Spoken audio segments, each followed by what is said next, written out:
En pocos meses se cumplirán 22 años desde que el chavismo llegó al poder en Venezuela. El resultado ha sido un país saqueado, destruido económicamente y agrietado moral, educativa y socialmente. Además, con una de las diásporas y crisis de refugiados de mayor escala en tiempos modernos. Pero ¿por qué pese a todas estas circunstancias sin precedentes, los chavistas siguen controlando el Estado venezolano? Hoy vamos a intentar responder esa pregunta. Pero antes, no olvides suscribirte y darle clic a la campanita. Nos ayudarías muchísimo a seguir creciendo. Mi nombre es Alfredo Flores y esto es Mapa Político.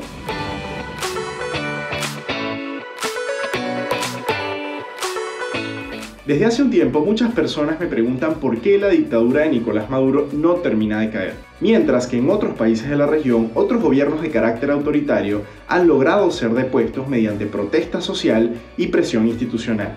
Algunos dicen que en Venezuela no se ha protestado lo suficiente, pero lo cierto es que durante las jornadas de protestas que ya casi cumplen 20 años, se han asesinado oficialmente a más de 300 personas a través de las fuerzas represivas del régimen. De igual manera, han ocurrido intentos de insurrección militar que finalmente no han tenido éxito. La oposición venezolana también logró diversas conquistas diplomáticas luego de la juramentación de Juan Guaidó, que fue reconocido por 50 gobiernos de todo el mundo. Pero aún así, ninguno de estos esfuerzos ha tenido resultados efectivos. ¿Pero esto por qué ocurre? A continuación vamos a ver 5 razones por las cuales consideramos que Nicolás Maduro continúa en el poder.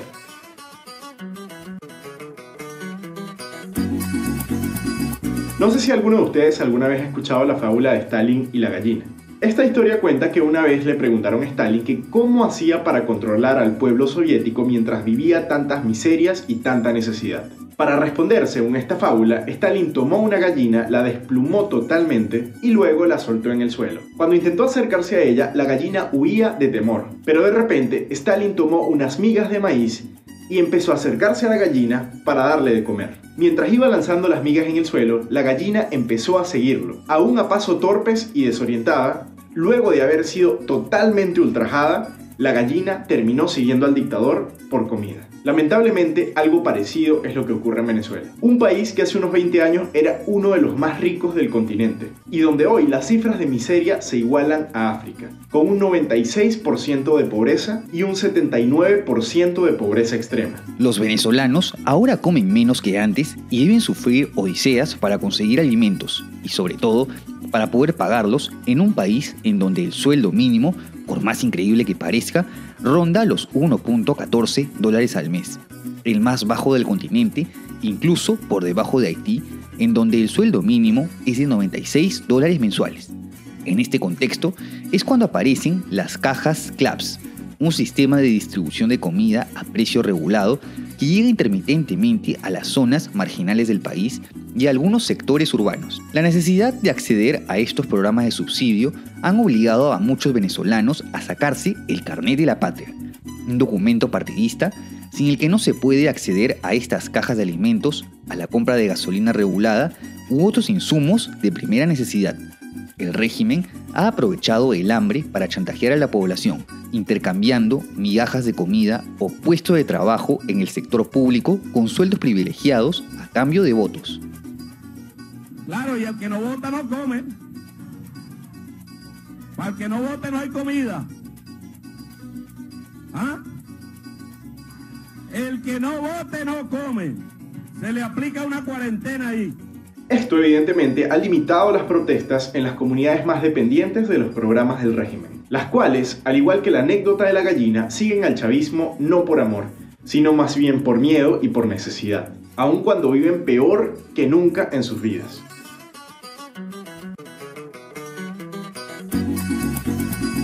Es importante comprender que en Venezuela se vive una dictadura militar con una fachada civil que es el presidente obrero Nicolás Maduro. Desde que Chávez llegó al poder en el año 1999, inició un acercamiento con Cuba, Libia y otros regímenes autoritarios, que ofrecieron apoyo en inteligencia para que el gobierno chavista pudiera adoctrinar a las Fuerzas Armadas y depurarla de cualquier efectivo que pudiera estar en contra de los planes de la dictadura. Al tener Venezuela un interés geoestratégico debido a sus recursos petroleros y su ubicación, países como Rusia y China se muestran interesados en este régimen, al cual le dan apoyo militar de inteligencia y económico a través de préstamos que podrían llevar a un embargo de refinerías y pozos petroleros. Hoy en día hay más de 250 militares detenidos por opinar diferente o por ser presuntos conspiradores. Por otro lado, los chavistas han logrado tener el control de las armas durante los últimos años, no solo a través de las Fuerzas Armadas, sino también mediante grupos paramilitares de choque conocidos como los colectivos, que han vuelto más contundente la represión que ha dejado como saldo centenares de asesinados por las fuerzas represivas del régimen.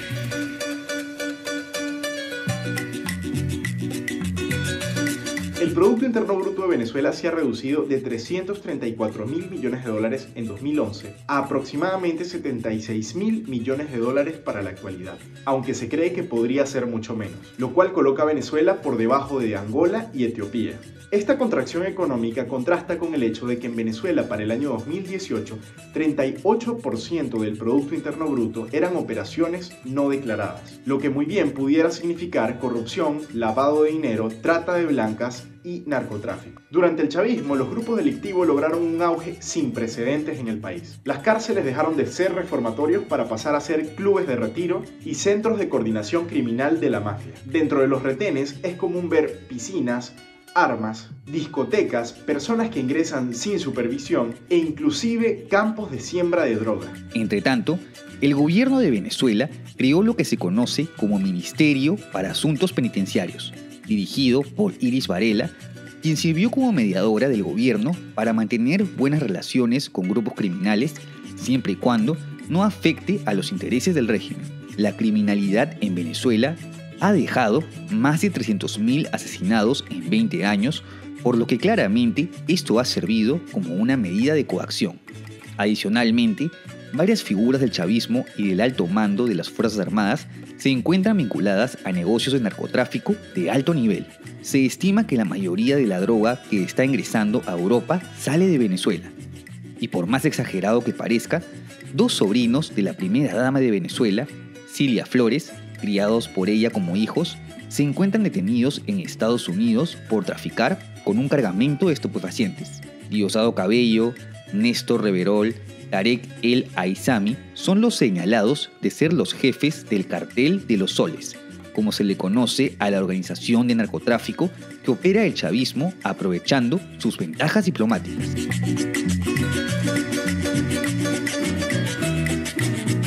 En Venezuela probablemente se haya dado el desfalco más escandaloso de toda la historia de la humanidad. Se estima que se ha robado entre 300.000 y 700.000 millones de dólares, mucho más que la fortuna de cualquier multimillonario en el mundo. Tomando en cuenta que el hombre más rico del mundo, Jeff Bezos, tiene una fortuna de aproximadamente 100.000 millones de dólares. Ahora los chavistas disfrutan mansiones, propiedades y los mayores lujos que se pueden dar a costa de la miseria de todo un país. Tanto dinero ha permitido al chavismo, como ya ha ocurrido en otras ocasiones, chantajear a personas de la oposición que han aceptado dinero a cambio de sabotear cualquier proceso de democratización en el país. Por si fuera poco, el espectro político de los partidos venezolanos está conformado casi en un 90% por organizaciones de izquierda o centro-izquierda. No ha existido en Venezuela, quizás en su historia moderna, algún partido liberal o de derechas que ejecute una propuesta no proteccionista o acorde a las necesidades del libre mercado. Lo más parecido que hubo fue el gran viraje de Carlos Andrés Pérez en los años 90, que acabó con sublevaciones civiles y militares y con el propio partido del presidente Pérez. Acción Democrática en una relación de hostilidad con el mandatario. Este vacío en el contrapeso de propuestas que sean la antípoda del proteccionismo y el estatismo hacen que en el país no exista una oposición ideológica contundente al chavismo. Junto con la compra de conciencia por parte del régimen, gracias a su gran caudal de dinero manchado, se vuelven un gran limitante para la restauración de la democracia. Inclusive, la poca selectividad y meritocracia dentro de la oposición ha provocado casos de corrupción como el que hubo en torno a la ayuda humanitaria para venezolanos refugiados en Colombia. Sin embargo, esto no quiere decir que en Venezuela no existan líderes políticos que gocen de integridad y reconocimiento.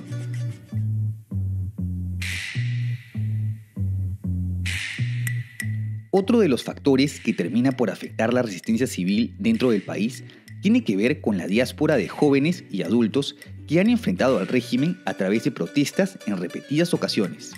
La grave crisis económica que ha venido asfixiando a la población ha llevado a que sea insostenible la permanencia dentro del territorio de muchos ciudadanos que migran para poder lograr un futuro y ayudar a sus familias a través de remesas.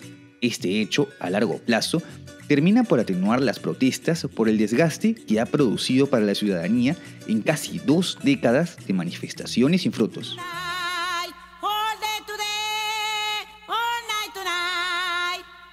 En este preciso momento creo que ningún analista sabría decir qué es lo que va a pasar en Venezuela y cómo va a terminar este amargo episodio de la historia del país. Pero lo cierto es que para que pueda haber una restauración completa del país, tiene que haber una regeneración total del tejido político nacional, que vive acostumbrado al proteccionismo, a la corrupción y al desangramiento del tesoro público. Una de las principales cicatrices de este proceso ha sido moral y social. Y regenerarlo va a tomar muchísimos años, pero Venezuela sigue siendo un país muy rico, con las primeras reservas de petróleo del mundo y las sextas reservas de gas natural. Una restauración de la industria petrolera sería el primer paso. Luego vendría el reto real, poder diversificar la economía y aprovechar esas utilidades que genera el petróleo y todos los recursos naturales del país para generar verdadera riqueza y oportunidades de trabajo. Y conseguir ese fin último que es el desarrollo, y posicionar de nuevo a Venezuela como uno de los países pioneros y más competitivos de la región. Y por supuesto, abrir de nuevo sus puertas al mundo para la inversión privada, que seguramente estará esperando para descubrir esa tierra grandiosa que se encuentra entre el Caribe y el Amazonas, y que en otras épocas acogió a tantos inmigrantes en busca de oportunidades. Finalmente, y como dato importante, actualmente se ha conocido que en Venezuela hay un nuevo proceso de diálogo en marcha entre el gobierno y la oposición. Pero tú, ¿qué opinas? ¿Crees que Venezuela logrará retomar su democracia? Y si es así, ¿crees que restaurar su economía tomará muchos años o la riqueza del país le permitirá un rápido levantamiento? ¿Crees que hay algún otro motivo por el cual Maduro no sale del poder? Y además, ¿qué opinas del desempeño de la oposición venezolana? Déjanos tu comentario que queremos leerte. Y no olvides suscribirte y darle clic a la campanita. Hasta un próximo video.